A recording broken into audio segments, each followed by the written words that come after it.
And We're live. we are live. This is Senate Finance.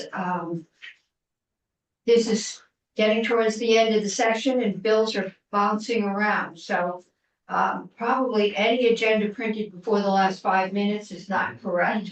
And we are going to keep moving. We've been to get a whole bunch of bills out. So first is on the agenda is Chris Roof. And Chris is going to walk us through changes that appropriations made to the miscellaneous tax bill.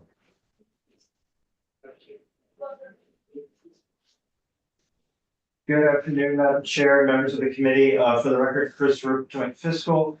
Madam Chair, as you eloquently explained in the introduction, your colleagues across the hall in the Committee on Finance reviewed H546, the miscellaneous tax bill yesterday.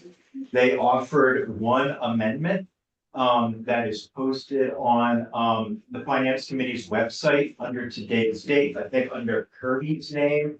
I was just gonna walk you through the highlights of those instances of amendment as sort of a drive-by, since the bill is gonna be on the calendar next week. Can I go to the bathroom, I promise? Yes, Okay. come right back. I have four. Okay. But Four is the magic number. I'll start off by saying that the vast majority of the bill, as you all saw it earlier this week, was not touched by your colleagues across the hall. The primary changes that were made were the Appropriations Committee recommended removing sections 16 through 19, which were the sections that included the DFR fees, because it's their intent to reflect those in a different bill. And so those four sections were taken out. What was then added, two things were then added in. And there were extensions of tax credits or tax exemptions that are already in place, but were scheduled to sunset, if you will. The first one, which is a new section 16 and a new section 17, involve the machinery and equipment tax credit. This has been on the books for quite a while. It is a fairly targeted credit, and it was set to have a date of a sunset of 2026, where that would be the final year that recipients of the credit could use the credit. The language just proposes bumping out those final dates till 2030. We do not expect this will have a significant impact to general fund revenues, given how narrowly targeted the credit is. And It's not our general machinery and equipment. Right, this is a very, very specifically targeted credit, and especially with the single sales factor apportionment that you all adopted in recent years. In light of that, we don't expect the extension of this credit to have much of a fiscal impact, and this gives existing recipients a little bit more runway to utilize those credits. The second thing that was added, and this would be in the third instance of amendment in the Senate the appropriations proposal amendment, is extending the sales tax exemption for advanced wood boilers. That has been on the books for several years. It was scheduled to sunset at the end of the current fiscal year, and this language would bump out the date 3 more years until 2027. We knew about that. It came to us as we were about to vote it out. We actually thought it would be a floor amendment. Right, and I think you all are well familiar with this credit, but it really doesn't have a very significant impact to the sales tax. It's in the context of total sales tax revenues, we're looking at, less than 100,000, somewhere between 50 and 100,000 a year, and that's less than 0.01% of total sales tax revenues. So I think that fits squarely in most people's vision of the definition of the word de minimis. The last little pieces you see are just some cleanups on effective dates to make sure the effective dates section of the bill line up accordingly. Okay. So that's the amendment that's being offered by your colleagues. You'll see this it's on the notice calendar on today's calendar, and it will be up for action next week. Okay. And you all will have a revised fiscal note posted by the end of the day. Once I have a little. Page. What's that? That's the longest fiscal note I've written longer ones, Madam Chair. The pension bill a few years ago was a beast. That's true. And there's probably more information than you'd ever need in it, but it'll be posted at the end of the day. I just want to make sure I don't have any typos. long as I have it before I get up on the floor. You will have it well in advance of that, Madam Chair. Okay. Committee, any questions about these additions, subtractions? Any objections? No. Okay. I can stand up and say, we have no objection. All right. Okay, let's. Thank you, Well, it's a Madam Chair. little better decorated. We still got a charming brown tree. We still got a ways to go, Madam Chair. Yeah, well, how many ornaments can we do before Tuesday, but. Challenge accepted. Don't make it a Yeah. Don't challenge the universe. That's true. Thank you, Madam Chair. Okay, thank you. Every bill we seem to be working on lately, as soon as we're closing on a vote, more and more people wake up out in the universe and reach out to us. Keisha, we just, no one had objections to the changes. Sounds They added efficient. heat, Okay, very limited so it's voted. machinery tax credit, and they took all the PFR tax credits and put them in the budget. Okay. Would be anticipated. Okay, next. We're ahead of time, which is good because we're gonna go fairly late tonight. This is H 657, that's the modernization of the communications taxes and fees. Yesterday, we discussed not taxing. But rather get the inventory, and it is kind of counterintuitive to ask companies to go tax, inventory their possessions so that we can tax them. Not usually how we do things. So we thought the important thing was really this tax has not been collected, or fee is not taxed, and it hasn't been spent. So yesterday was some discussion, I think fairly unanimously, that maybe the important thing is that we find out where the poles and wires are. And then we can decide if there is a necessity or a reason to tax them. And since we weren't taxing the CUDs, we thought we would ask if they had poles and wires. Originally there was some, I think they were going to be using poles put up by Washington Electric, but I don't know if CUDs have poles. So Rob, we thought we'd just check with you and see if any of the CUDs are actually putting poles up, or are they still using basically utility poles that are there. Sure. Thank you. Thank you, Madam Chair and members of the committee. For the record, my name is Rob Fish. I'm the Deputy Director of the Vermont Community Broadband Board. To get very quickly to your specific question, the vast majority of the fiber that's being strung by the CUDs is on existing infrastructure.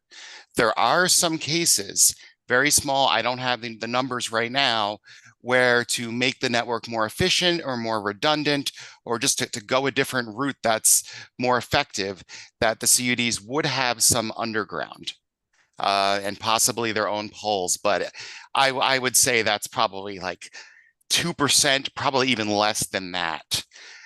Okay, So, and yes, I assume they could tell us where they were. I would hope that, yes, they would be able to tell them where that is. It would also take some work to do that, to be clear. When it comes to the infrastructure that is on the existing poles, a lot of that data is out there.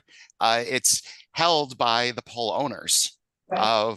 So the pole owners, they know what attachments are on there, but that information is not public.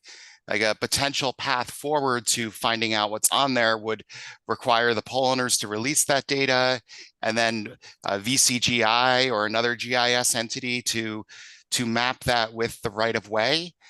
And there's so many challenges. It's to say it's complicated is an understatement of how the lines they weave in and out of the right of way. Like, it is complicated. Like, I'm not a GIS professional, so I will leave it as saying that it's complicated. And Okay. Senator Brett. I'm just trying to remember, how in terms of this tax question that we're looking at, how we treat municipal electric utilities when they're the owners of the poles and water. The bill excludes municipally owned utilities. But that was from the, he didn't want to tax them. Yeah. But the question came up, so if we decide not to tax it, or can you, if what we really want to know is where the poles are, what's in our right of way, can you tell us? But it sounds like it's. But, yeah, nobody. We haven't, maybe we need to hear from a utility lawyer, if what's hung on those poles, and we are taxing the wires on those poles. If that is confidential, we should probably know that. We'll see who we can talk to. Okay, Text without telling anybody. well, it'd be hard to. We could, but I think when they got the bill, they figure it out. Okay, all right, and we've got Jill, and Jill, is there someone with you?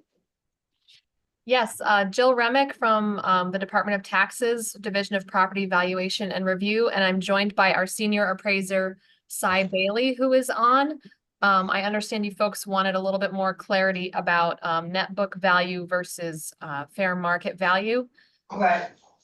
And I did, while I Cy, gather we have a couple, two, Franklin and Topsom, that are paying a gross receipts tax. And have a feeling, like the house has just included them in this lines fee. We're wondering if there's any way, I have a feeling it might be a significant increase for them. yeah, I mean, broadly speaking, I think there's enough unanswered questions that we would recommend taking out this move to put this property on the grand list right now. Okay, It seems, we did talk with our utility appraiser, who's not a telecom appraiser. He has done some work in litigation on that, and he's a little concerned about the scope of the assets that were being included in the language, and just how incredibly fluid this business is. Telecom is not the same as it was, as we've all been hearing. right, So we would want a little more time if that was the move we wanted to make. And a lot of states apparently are actually moving away from the real property taxation because so much of this is becoming wireless and other. So that's sort of the short thing. We're happy to help and we'll do whatever is asked. But it does seem like this is a little bit more complicated than some of the existing utility constructs that that we have in Vermont. So it might be the order of operations might be to determine what exactly we are talking about, get an inventory, and then decide which tax treatment is the best way to treat those. But okay. not trying to be obstructionist, just think it seems like there's been a lot of really good questions asked that would be helpful to dig a little deeper. I think, yeah, we didn't know if you had the ability to hire someone to do poles and wires, phone. But do you have the capacity to next year start, appraising cell towers and everything else we put on there? Or is that gonna take some time? Right, in cell towers, there is an existing separate treatment. Right. That's statutory, and then there's things like natural gas has its own statute that's very different, and that's very sort of prescriptive about the formula we should use. So I think we'd want to just a little more time and specificity about the real property that we're talking about here. If you get us some language, we'll be happy to look at it and some timeframes. Okay, Okay? thank you.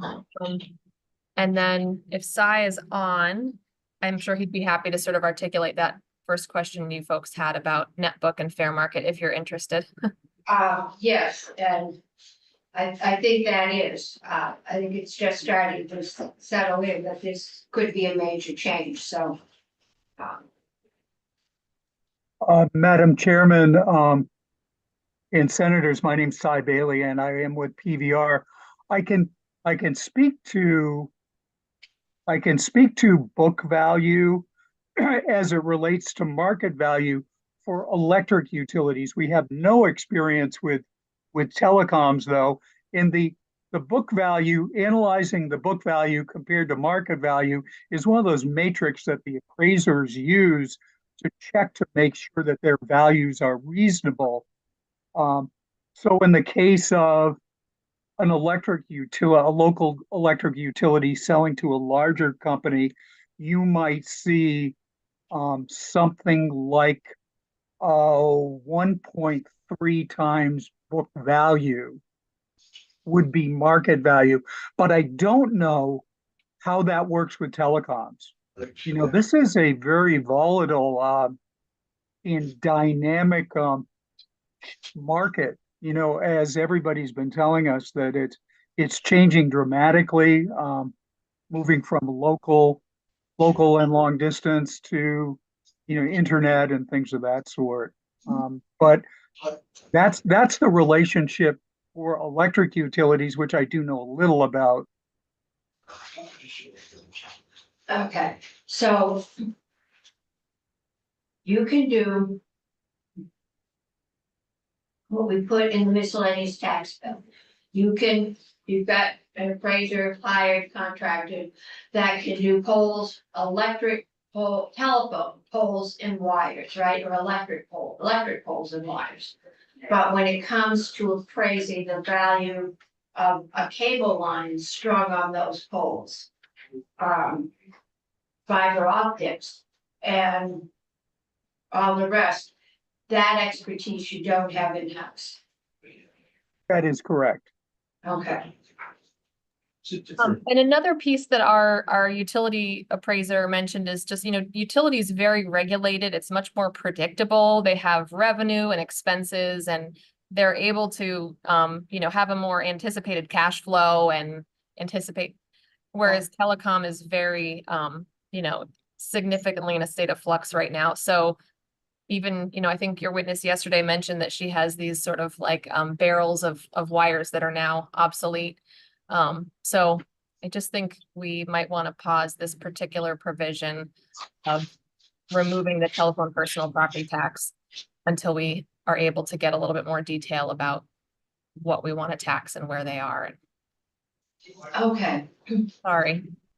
Thank so you. I think it would be helpful if you can get us some exact language to look at. Some towns do, we don't want to stop any towns that are doing telephone personal property. Right. Business property, yep. But we would remove that from the state and have the state is now doing fair market value for the utilities. Right, so utilities totally separate. That's much more set, and that's the piece in the miscellaneous tax bill. This telecom change, right now, the entities that this was addressing, if they are, you know, real tangible property, there is a current construct for telephone tax, which is the telephone corporate tax or the telephone personal property tax. We would ask to leave that in place. And the existing cable treatment, we'd ask to leave that in place until we can get a better understanding of the inventory that is being asked to be taxed here. Okay, so you're gonna wanna leave the telephone personal property, which is exempted, but you wanna have the state go as in miscellaneous tax, we're still gonna have the state go to doing the appraisal of the poles and wires. And Right, that's electric poles and wires, right? electric distribution and transmission. Yeah, totally separate from this telecom infrastructure. Yeah, and I did want to mention too, I think you folks heard this from Commissioner Bolio, but the original idea was that even if fair market value would be higher, the rate of for non-homestead would be lower. So theoretically, it might not be that big of a hit to the, I think it's 10 to 15 entities that are paying telephone personal property tax. But by expanding it into this business personal property realm, it does sound like it increased the cost and complexity of that valuation. We're not gonna get out of here without doing something, which Okay. I think would be a study as to how, you know, how do all these telecom structures fit into our taxing system? And that might be something we'd ask you to do. To Yeah, just, and as you could see, I think I shared with you folks that National Council of State Legislators report.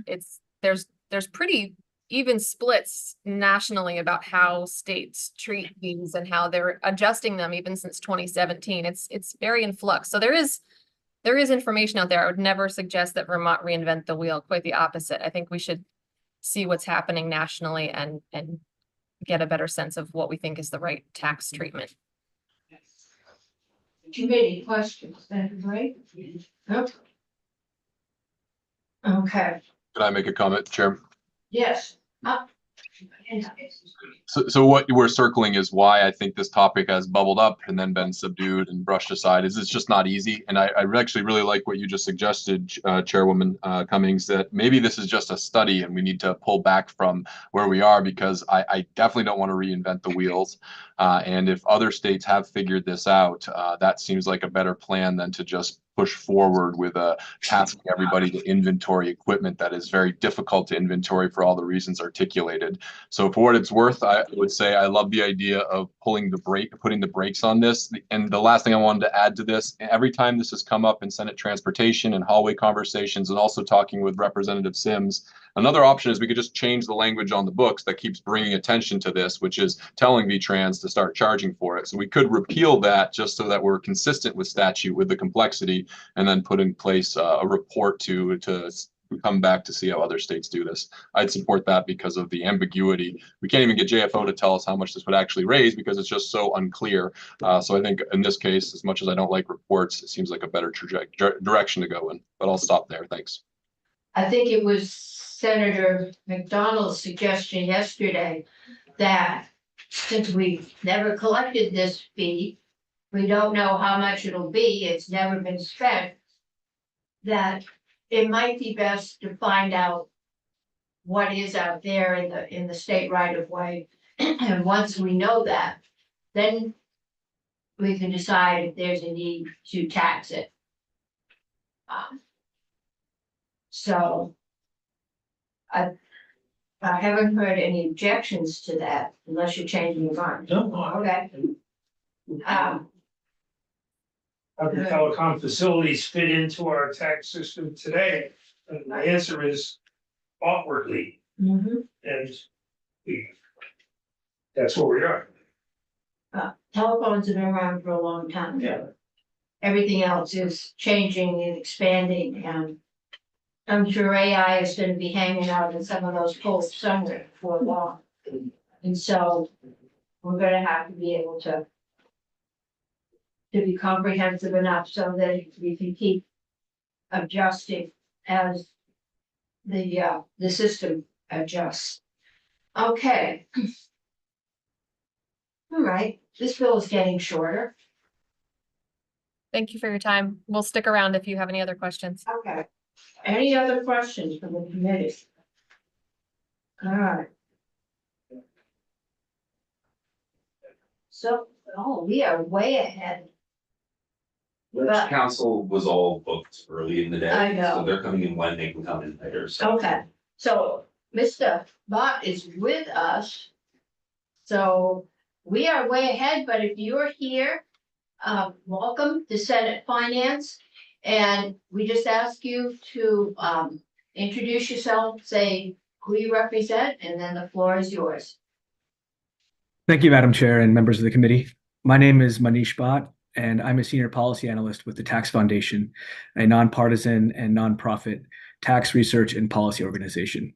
In my role, I have the privilege of covering Vermont, a state for which I have great affection, and I'm humbled by the opportunity to speak with you today about taxes and tax reform. Since 2021, over 24 states have cut individual income taxes, and 13 states have cut corporate income tax rates, and some have done both. In 2023, the trend continued. In individual income tax reform, 8 states adopted individual income tax rate reductions, and 7 additional states scheduled or triggered reductions took effect. I know this session, your committee and others have considered a variety of tax measures, and I've written about a number of these. As some of these items are with other committees or are otherwise not under consideration, I wanted to limit my comments today out of respect for the important work that you have. I do, however, want to commend the work of the entire legislature and this committee in particular for carefully considering ways to improve the lives of Vermonters.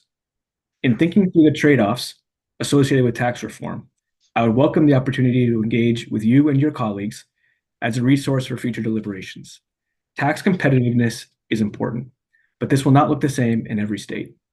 Vermont does not have to be a low tax state, and the goal is not necessarily to be competing with the lowest tax states on that metric.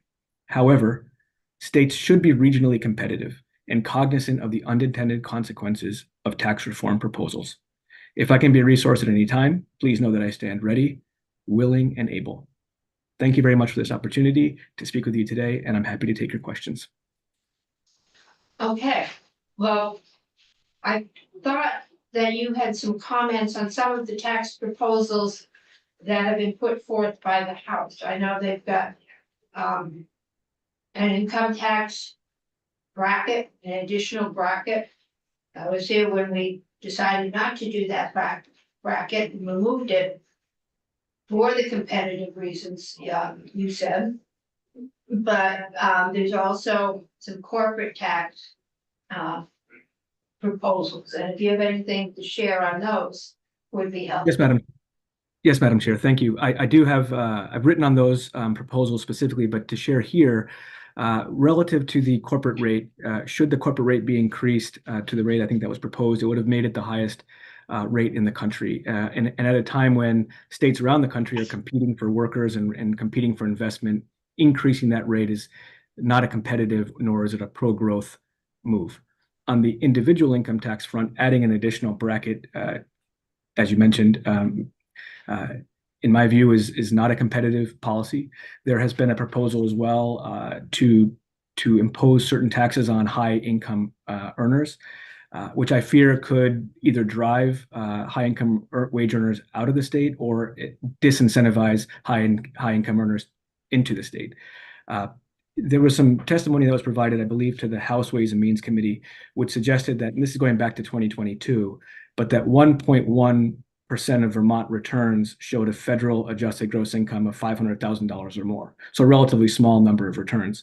That, however, accounted for over 16% of all Vermont adjusted gross income and over 30% of net state individual income taxes paid. So there has been some testimony or information received at different parts of the legislative session that suggests mobility of high income earners is relatively limited. The research that we've done shows that that might not necessarily be true. Certainly within interstate, we see high income earners with the capability of moving and the facility of moving, and even in state, that trend continues. So if you look at a state like Indiana, where the state intentionally reduced the state income tax, but localities at the same time increased local income tax rates, we see a shift in where people are choosing to live. They're moving even within the state of Indiana to lower income tax jurisdictions. So I worry about the competitiveness index for Vermont if some of these high income taxes are put into place both against individuals and against corporations. Any questions, Senator Brock? In the event that the state is faced with a situation in which it has to increase revenue, short of borrowing, which has its own risks, are there any taxes that you would put in first place as opposed to second or third place for a state like Vermont? Thank you for that, Senator.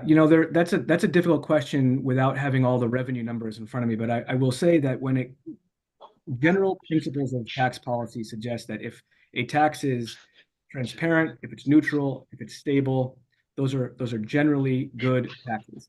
Broad bases and low rates are also general policies of good tax policies. Making sure we don't have too many exemptions in the code, such that you can actually reduce the liability on the individual taxpayer or the individual homeowner on the property tax level. Those are really pro-growth, pro-competitive solutions. Where you are facing a revenue shortfall, I fear that some of these proposals could actually hinder the revenue from coming into the state by tax revenue, and specifically by disincentivizing capital investment within the state or disincentivizing moving to the state. And specific to high income earners, those are the individuals that often have the means of creating jobs, of creating high skilled jobs that the state is currently seeking, and for retaining and recruiting new workers. So looking at the stability of it, I know the much maligned property tax is also the most misunderstood tax, but when structured well, it is a good tax. And so making sure that the taxes that are collected in a neutral fashion is the most appropriate way forward from a policy perspective. One of the things that you mentioned a lot, and we've also thought a lot about, is the disincentives that sometimes affect those who might move to Vermont as opposed to moving someplace else. Have you found any good ways to measure the effect of those disincentives? Well, we look at it from in a macro perspective of where people are moving from and where they're moving to, and largely, if you can look at something as available as the U-Haul data or other moving data, you'll see, even in the census, you'll see that generally, and I don't mean this to be too simplistic, but generally, taxpayers are moving from high tax jurisdictions to lower tax jurisdictions. Places like Texas and Florida are receiving large amounts of inflow of residents and workers and capital and investment as well. I think that's a metric to look at. Again, that's not to say Vermont needs to compete to be the lowest tax jurisdiction. That might not make sense for the state. But on a regional perspective, I think there are ways that Vermont could structure the code to specifically allow the state to be seen as more welcoming. I understand Vermont to have the among the highest second home ownership rates in the country, and make it so I worry that what might happen if the tax situation penalizes those individuals, and are we disincentivizing that important segment of the population, which doesn't just bring with it property taxes, but when they're visiting the state, they bring in sales tax revenue as well. Thank you. Okay. Thank you. Any other questions? Okay, thank you. Senator Chittenden, did you have a question? Since we're doing okay on time, I might just ask one more if I may. No, we have plenty of time. So, Mr. Bott, one thing that I raised, and I don't know if these taxes are moving forward. I think you might have a better read on that. But one question I raised was the estimates on the personal income tax increase of 3% was 60 or 70 million this year. The question I raised, and I'm curious if your research and if you have other examples of either other tax jurisdictions within the U.S. or the world, I'm anticipating, from my naive impressions of economics, is that this would have a diminishing returns, and that as much as it might be 60 or 70 million this year, as those more mobile individuals making more money would be positioned watching the exit door, also not migrating here, that as much as it's 60 or 70 million this year, that would go down, would be decreasing on years out. Have you seen any modeling on the impact of this over more than one fiscal year? Thank you, Senator. I don't have any modeling to point to, but I do think that your hypothesis is worthy of further consideration. And if it's helpful to you, Madam Chair, or to Senator Chittenden, I'm happy to find some models or to see if there's anything out there and report back to the committee if that's helpful. That would be wonderful. Thank you. Okay, any other questions? Senator Bray. When we're looking at the second homes, my impression, I don't have the data for it, but for most of those people, they're not going to be sending any kids to a local school, for instance. They're just not resident. And have you ever done any analysis of sort of the relative cost to a community of someone who's a second homeowner in that community versus someone who, for whom that home would be a primary residence? I mean, not to be vague about it, I'm guessing that they may be contributing more than sort of the average resident in terms of revenues delivered to the state versus services consumed by that resident, by the homeowner. Thank you, Senator. I appreciate that question. I have not done personal research on that. I will say, however, your intuition is correct that a second homeowner that is not in the state and not availing themselves of all the public services, schools in particular, are generally paying an outsized portion relative to the services received. When you look at the benefit principle of public finance, you look to make sure that the taxes paid are corresponding to the services received. And in that case, an outsized amount of taxes are paid for the relatively to the relatively less number of services received. I think that's a very fair calculation. Some states are taking the opposite approach. They're saying, should we tax second homeowners more? Should we impose a greater liability on second home ownership by virtue of the fact that it is not a primary residence? That certainly has some constitutional issues with it in terms of equal protection. But beyond the constitutional elements of it, that is a disincentive to be in the state primarily, and a disincentive to avail themselves of any of the great recreational opportunities that are in the state, and then buying into the sales tax system. I think the same could be true if you're a primary homeowner and you attend a private school. You're not availing yourself of a public school, but that doesn't mean your home and your structure aren't receiving fire and police protection, which are important components. The local income taxes, property taxes fund much of local government, and nationally, 72% of local government is funded by property tax. And so I do think second homeowners do receive a great number of benefits from and services, but they're certainly not all of them. Two. Could tax all towns in ski areas or on lakefront, and then anyone that pays taxes to the state of Vermont could be exempt. Other places have done it.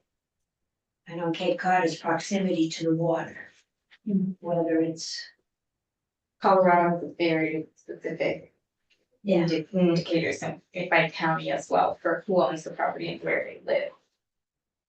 so it is there, possible, but this year We have one second. we have one. Okay, committee, we do not have anyone scheduled. That's true. There was one thing you asked about yesterday, which was Cigna sent the study about prior Oh, authorization. yeah, and I costs. couldn't find it It's last posted night. on the committee page right now. Now, okay, so Okay, everyone great. can read that. That is the study on the insurance costs of doing away with prior auths altogether. Cause I looked for it last night and it wasn't up. And we have until 2:30. The neonics bill, I thought we were getting the neonics bill. I got called in. We got 872, which is a drug farm bill. Both of them, they had fees in the original bill. They've taken out the fees, and the one we've got is opioid exemption. Or opioid, it's gone into the opioid settlement fund. So we've been asked to just vote it out because there isn't a fee in it. We'll have Katie McGlynn come tell us there is a fee in it, and then we can vote it out. Neonics was very similar. I actually thought we were getting that, obviously. But at this time of year, we're gonna get a bunch of those, that may have started with fees or had them out, and some that have them in. So, you are free until 2:30, and that study is on your computer. Like I say, if you happened to read it last night, but I guess I'll read it now. Be back here by 2:25. After that, we can't get Kirby until after 3:30.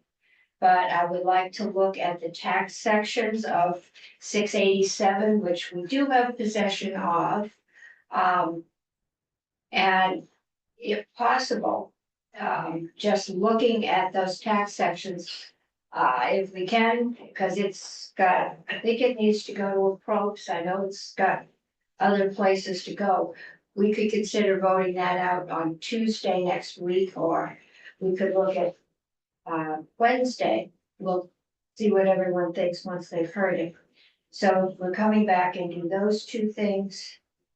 Okay, and Maria is coming in at 2:45 to talk to us, just to draft, see what we want to do with the telecom bill that's 657. 657. And we'll sit down, decide what we want to do with it. If we're ready to vote, we can vote it out on Tuesday. Is someone drafting that sequencing change? Maria is coming in to talk to us. Okay, so she'll have a new. So I don't know what she's talking, because we haven't voted on or come to any real agreement. I mean, yesterday there was the talk about just put the fee aside, get the inventory, and then we can decide Right. what, if we need to put a fee on it, and if so, what. And I think we've got some things, I've been trying to get that kind of information out of the tax department, property valuation, as to whether or not they have the ability to tax all these things. I'm quite sure the local listers don't. And if they don't, okay, heard today was they don't, then how do we find out what it is? How is it being valued other places? And we'll put that in there. Section 1 is okay. Section 2 is all the going to the, this is gonna be such a fun committee conference. It's going to not repealing the telephone personal property tax, let the state do the poles and wires. And we'll find some kind of a study, probably by the tax department, as to what it would take and suggestions. And then section 3 is the poles and the fee. What I'm hearing is we might just do the inventory. And then once that's back, make a decision about fees and what the fees are for. Right now, we're going to the transportation fund, which, but that's what I think I'm hearing around the table, so, you can tell me if that's correct or not. And